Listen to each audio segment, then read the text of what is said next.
you be considering already a pageant na tanong ng karamihan?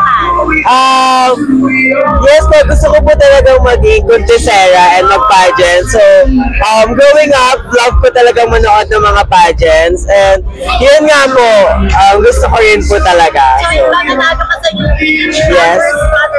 Yes po. It was a great experience, why not do it again? So, na-realize ko rin po kasi talaga na hindi lang talaga pang standard ng beauty, yung beauty pageant. It's about your advocacy and raising awareness. And yun yung gusto ko talaga ngayon.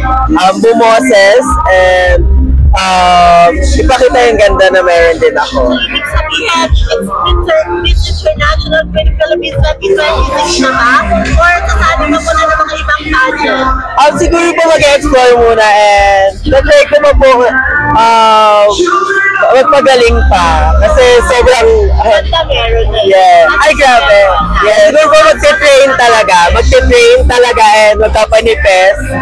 Kapanipes, yun So, po. already successful reassignment at sharing positive and mga hormones pa? Darating po tayo dyan, pero ngayon, unti-unti talaga, step by the step, I will start, magpapalambot na din talaga. Baka mag-start na ako mag-hormones, and then let's see what's next.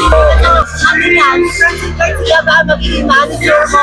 I love Mama Francine talaga, and yun, super happy ako na gina-guide niya talaga ako, and sa kanya ako nangingi ng mga advice. So, hello, Mama Francine, ang original crush ng bayan. So, baka po, yes. Or lastly, anong message mo sa mga bumabatikot sa iyo at nagmamahal? Wala po talaga akong bakit, 2025 na. Kaya ba na sinasabi ko, stop the hate, stop the bullying. So, hindi pa rin magpa-apekto ako sa kanila. I'm just gonna be unapologetic me. So, yeah.